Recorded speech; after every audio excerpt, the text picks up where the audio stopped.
So I already built a marketing agency to nearly $2 million in sales before I sold it. And I figured the next frontier is SaaS. How can I build a GoHighLevel SaaS to 10K, then 20K a month in profit, not revenue, all without getting on sales calls? And so a couple months ago, I started down this process. And let me tell you, when you actually get down to the brass tacks of running a pure SaaS play where you're not onboarding people manually to HighLevel, it can get a little bit confusing. So because I literally just went through this process, I wanted to make this video documenting exactly what I did. There's 11 steps here to actually getting launched and making sure you have all your ducks in a row. And just so you know, this actually works. I just sold my 15th sub account. We officially launched and started actually doing marketing about a month ago. So I'm pretty happy with that. And before we get started, if you don't have a HighLevel account or an agency support account from one of these three companies, or you're on a lower HighLevel plan, you can get access to my SaaS snapshot, which includes the workflows, automations, and the website in this video if you sign up or upgrade, as well as all the other affiliate resources I have, including coaching calls, daily support from my team, courses, etc. If at any point you get value out of that and you want some more, go ahead and use my link. We'll leave it at that.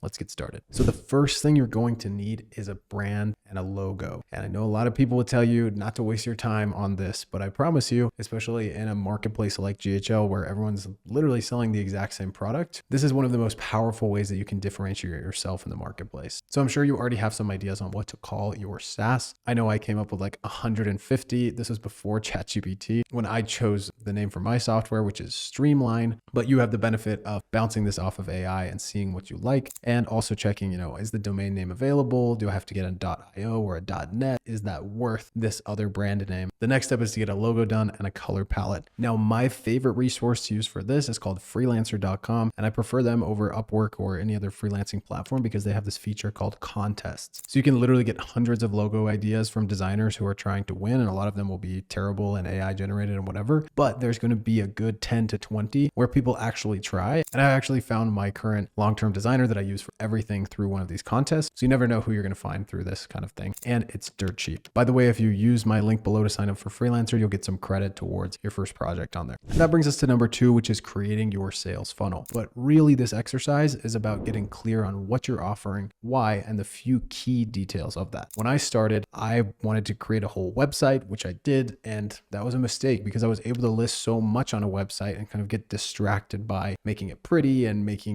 some vague value propositions. But at the end of the day, I didn't really have something that was sales focused. And I wish I started with just a single sales funnel. So when I really got serious about selling it, that is what I did because I knew I was going to be running ads to it. And I knew I needed to articulate as concisely as possible what it is I was selling. So for my market, a lot of people already know GHL. So I decided, hey, I'm going to make it clear that this is HighLevel. And then I'm going to show the 2 other softwares that I'm adding on and the cost savings from going with Streamline instead of signing up directly for those 3 softwares. And if you want to check out that full funnel, the link is on the screen right now. So while I have a SaaS website that I give away to my affiliates, or you can buy directly, check out my website for more info. Really all you need to start is a sales funnel template and then to customize that template. My friend Gustin Sun, who's like the top sales funnel guru on the planet, has made a few of these completely for free for the express purpose of helping you launch your SaaS. And that's what I use to customize mine, link below in the description. And huge thank you to Gustin. If you need help navigating the funnel builder, once you get inside, check out this video because it can be confusing the first time. Beautiful. This brings us to number 3, which is actually making the mechanics of, hey, I checked out on your sales funnel and I get access to my account, which is loaded with the snapshot and any other goodies that you want in there work. So the first thing I would decide here is what type of snapshot do you want loaded? And this is totally going to depend on your niche. You're going to want a few key automations loaded directly into the account to make it as easy as possible for people to get started. If you're brand new to all this, hopefully your affiliate gave you some snapshots. If not, there's a ton for sale. I have one for sale. That's a basic client result snapshot that has database reactivation, lead generation, lead nurture, and a few other more advanced things. But really all you need here is 1 or 2 simple workflows, one for database reactivation and one for lead nurture, and then maybe a funnel and a pipeline. If you've got that, you can beef it up later, I promise. So go ahead and create that in a Sandbox sub account and then create a snapshot out of it. Once you've done that, you can go to the SaaS configurator, and this is where you're going to come up with your plans, how many you want, what is going to cost monthly, and what is going to cost yearly. Again, I'm going to to a market who already knows they can get HighLevel for $97 a month and have basically all the CRM features included. When I say CRM features, I mean what's inside of a sub account on the 97 plan is pretty much exactly identical to what's inside of a sub account on the 497 plan. So I opted to keep it simple and just do one plan. And honestly, I'd recommend the same for you. Just build the minimum viable thing that people are going to need and start out with one plan, because that's going to give people a very simple path forward instead of trying to weigh, do I need this or do I need this? And then if they ask for another feature in the future, you can say, oh yeah, we actually do have that. It's on our second plan that we don't publicly advertise, and it's an extra $50 a month, $100 a month, or whatever it is. So once you figured out what your plan or plans are going to include inside of the SaaS configurator, attach the snapshot, you're going to need to go into the sub account that you've created for your SaaS. This is going to be the CRM for your agency or your SaaS, and you're going to create products specifically for whatever your plans are, the monthly recurring, the annual recurring. And then you're going to add those to your sales funnel so that they show up at checkout. To do that, you have to click on the products tab in funnels and then load those products in. Once you have that taken care of, you're going to want to add a workflow, actually two workflows. One for everything you want to happen when someone signs up, and two for everything you want to happen when somebody cancels. So when someone signs up, I trigger based off of the payment, obviously. Then I send a Slack message to myself. I email the customer, inviting them to their onboarding call. I'll talk about that in a minute. I invite them to the courses area where they can access the courses they need. And then I tag them as a customer. On the other hand, if somebody's canceling their subscription, you have a couple of options on how to trigger that workflow. The first one is to do it manually. So you could add like an offer access removed trigger, and you go in and you remove an offer, and then that's going to trigger the cascade of actions. But if you wanted to be able to do it automatically, where your client goes in, hits the cancel button, and then the waterfall of actions goes from there, then you would use this trigger subscription, and you're going to do status is canceled, and you're going to do global products, and then you're going to select that product or that subscription and hit save trigger and save it up in the corner. Very important. For me, what happens when somebody cancels is I'm going to send a notification to Slack. There's still a few manual things we have to take care of here. So we put those notes in there so my team can take care of them. We revoke their course access, and then we remove their customer tag and add a churned tag. Now, something else really important to note here is inside of the SaaS configurator and advanced settings, you need to make sure you have these settings set up correctly, or else you're going to be confused about what's going on. So first of all, suspend the sub account when the subscription fails. So this one's really important because if for some reason their subscription fails, you want them to be locked out of their account and prompted to fix their subscription. These bottom two, which is allowing people to upgrade their subscription and adding new plans features upon upgrading. I don't have upgrades, so I don't have that enabled, but you probably should. And allowing sub account admins to cancel their subscription. This is going to put the ability for them to manage their subscription within the billing part of their sub account. In addition, if you have them inside of the client portal, this is the client portal here, they can look at their courses here. If you have a community, it'll be hosted here. They also have the ability to manage subscriptions inside of this client portal. So they can hit this, hit manage subscriptions, or cancel it is what will come up. Alrighty, once you have all of that set up, your emails and your texts aren't going to work inside of your SaaS management CRM sub account. And so you need to set up A2P registration if you're in the US, or by a phone number if you're not in the US, and complete local regulations. And you need to set up your email. So that's number 4. Not very sexy, but I do have 2 videos on how to do both of those. And it's just the reality of the situation. You got to take care of it. And in that email video, I talk about how to set up not only the email for your sub account, but the email for things like password reset notifications and just general communication and one-time password things. Other sort of admin login type email stuff needs to be set up as well. And that video covers it. All right, that brings us to number 5, which is integrating any add-ons that you're going to use. So for me, I have CloseBot and I have UpHex. Now, depending on what the add-on actually is, you're going to have a different sort of experience here. In order to do that, you're going to go to settings in the agency view, and then you're going to go to custom menu links. And for me, you can see I've connected ads launcher and CloseBot here, and it's set to all accounts. So if you need to do this, you just select the icon, you link it, and then what this ends up looking like is inside of this menu, which looks normal, we've got ads launcher, which UpHex is very cleanly integrated here, so they can access everything and launch their ads here. And we've got CloseBot, which is a little bit different, where I have a white label URL here. You can see it's bot.streamline.io, and then they log in or sign up. In addition to this, I have these walkthroughs here, which I show them how to integrate CloseBot through this video. And the other add-on I have is something everybody should have, and that's a white label support company. I made this video breaking down the top 3 options. I opted to test out Growthable because I like that they have onboarding included in the monthly fee, and I didn't know how many onboardings I was going to be doing. Plus, I'm not a ton. I'm only charging charging $97 a month. So I wanted to keep that cost ideally as low as possible. Extendly and HL Pro Tools also have onboarding, but it's only on their highest plans, or you have to pay per onboarding with Extendly. Again, watch that video to see what's going on and also check out their websites. But basically what integrating Growthable does, and this is just a line of code that I put in the agency settings. I get this little help icon here. I can just ask the bot a question like, help me with building a funnel. Then I get a real-time response with some links to help articles.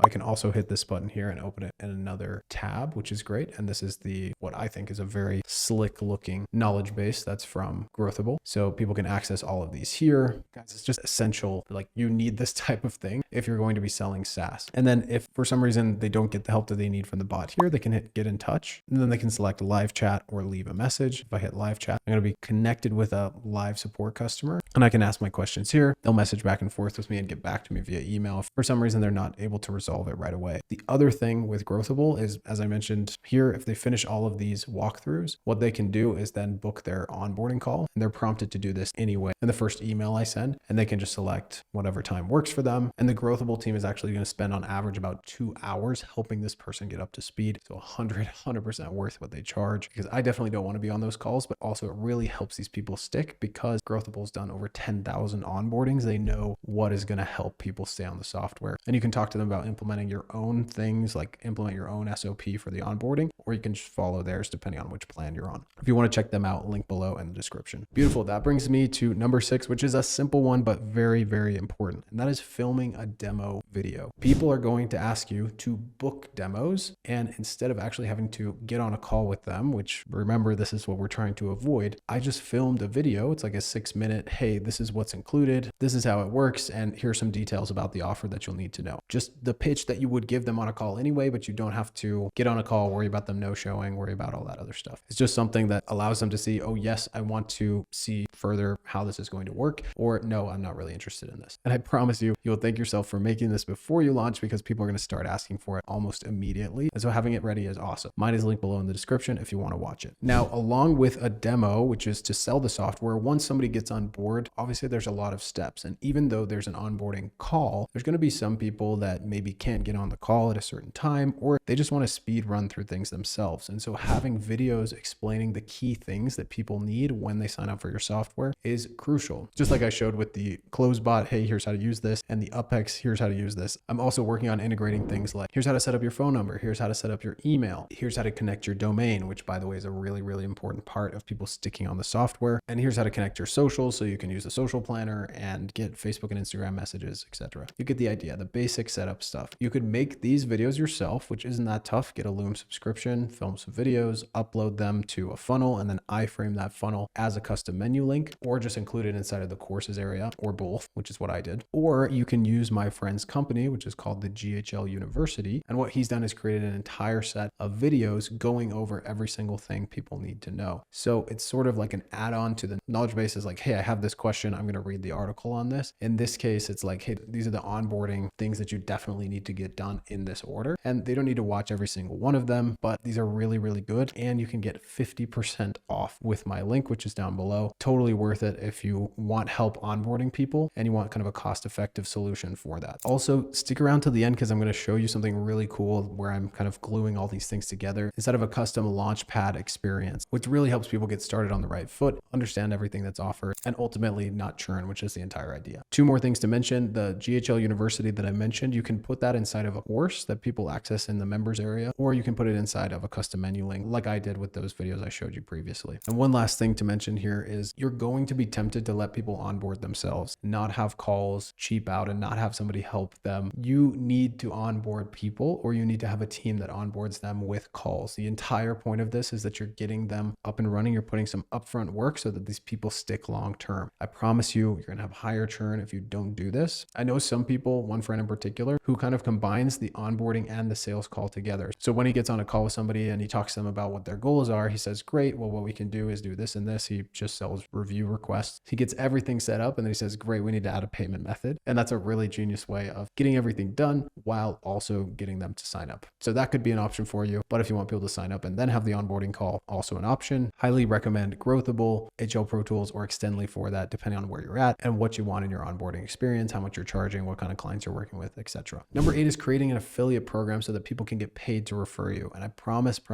you, you want this ready before you launch, because every single conversation you have, whether in DMs, on a sales call, to friends, whatever, you can incentivize them with 20, 30, 40% of the subscription amount and actually push them to make those referrals. And you want as much momentum as possible when you start launching. You're going to get people saying, this is awesome, I really want to refer my friend to it, or I know someone that would like this. The more incentive you can give them, the better. Now, I just released an entire video on how to use the affiliate program inside of HighLevel. Beware, it's not quite where you probably want it to be. You still have to manually process payouts at the end of the month, but depending on the scale of your operation, that might not be a big deal at all. If not, I would probably recommend using First Promoter, which is if you're planning on tons and tons of affiliates, that may be the better option for you right out of the gate. However, if you're using HighLevel's affiliate program, all you need to do is create a sign up page for people to become an affiliate where you outline, hey, this is how it works. And then you have a little form. Secondly, you need to create workflows for what happens after they become an affiliate. Like, hey, here's your links. You can access the client portal to see your stats and notifications internally so that you can reach out to people and say, hey, I saw you sign up to be an affiliate. Let me know if I can help you. And then lastly, any other resources you want to give people to help them promote, logos, ebooks, whatever else, probably something to add on a little bit later. But as long as you have the ability for somebody to sign up, get a link and send that link to somebody else and get paid for doing that, you're good to go here. Sweet. That brings us to number 9, which is where we actually launch this damn thing because we've been spending so much time making it. And this is what I recommend for launching. No matter how small of a audience or network you feel like you have people who need this software. So go ahead and post where they actually are. Probably your Facebook profile, maybe your Instagram, your LinkedIn, whatever social profiles you already have, no matter how small. Make an exciting announcement post where you say, hey, I just launched this software. I would love for you to sign up, check it out. Tell people they have a free trial if you have a free trial, or you can say, look, there's no free trial, but you do get your money back within 14 days if you don't like it, which is what I'm doing. And then in addition to that, email people. Even if you don't have like an official email list, just reach out to everybody you know and say, hey, I just launched the software. Would love for you to either refer me to people. By the way, you get a cut if you refer me, or sign up yourself. I'd love to help you out, get onboarded, and help with, the core things that your software is going to help with. In addition to that, I would recommend posting in local Facebook groups. A lot of these groups allow like a weekly post on a certain day of the week. So read the rules. And once you know those, write up a good post that says, hey, I have this awesome software. It can help you get reviews. It can help you with missed call text back, whatever your key features are. Put those in that Facebook group and have people comment if they want the link. Hopefully that goes viral in the group and you get a lot of push from that. And again, trust me, you're going to be really glad you set up everything previously in this video before you launch that, because if you do it right, you're going to have a few people at the very least signing up. And the more automated that process is, the better. Almost lastly, that brings us to number 10, which is deciding what your next mode of promotion is. You can't launch your software for the first time every single week, unfortunately. So the way I see it, there's really 4 main options you have here. Number 1, you can do ads, which is what I'm doing. More details on that in another video. But if you're going to do that, you're going to need to create some really good ad creatives, and then you're going to need to set up those Facebook ads. Secondly, I would recommend in-person walk-ins. I talked to a lot of people with kind of smaller beginner SaaSes at the HighLevel Summit this year. And this was a really common theme. They had the balls to just go in to a local business and say, hey, I think I can help you. Let's sit down and chat. Third option is affiliates. Keep talking to everybody you know and incentivizing them to introduce you to people and say, hey, I will pay you in perpetuity for doing this. And then fourth, you can do manual or automated outreach. This is my personal least favorite of all of these, but I know a lot of people love it. They want to do cold email, which takes a while to warm up and actually get running. I'm not an expert in that, so I'm not going to tell you how to do it. Or you could sign up for a software like Leadbook. I have a video on that where it DMs people automatically on Facebook, or Wallexy, which DMs people automatically on LinkedIn, and do some sort of outreach campaign like that. Or my personal favorite, combine all 4 of these and see which one starts to do the best for you. A bonus 5th one is creating content. I know not a lot of people are going to be ready for that, but if you want to see a couple examples of how people are doing this quite well, check out Sprout Cloud and Indigon.io. These guys are doing great at demoing the software, showing you how it works, and then getting signups from that content, mostly from like Instagram Reels and TikToks and things like that. But of course, YouTube would also be an option there. And lastly, got to stretch before this one. That brings us to number 11, which is to respond to all the people who start to reach out and ask for your software. Talk to them, take the inbound messages, send your demo video, take calls if that's something you want to do, or you feel like like you need to do for the first few clients. And by the way, if you take a call, try to sell them on an annual plan because it's not really worth your time to get on a call and sell $100 a month subscription, and just keep scaling up from there. I'm really excited about Streamline. If you'd like to sign up directly before you launch your own SaaS, if you looked at this and you're like, oh, that's a lot of work, go ahead and check out the link below. And if you're launching your own SaaS, I'd love to build alongside you. Please hit subscribe because I'm going to be documenting the entire journey of going through 0 to hopefully 1,000 sub accounts before this time next year. So can't wait. See you there.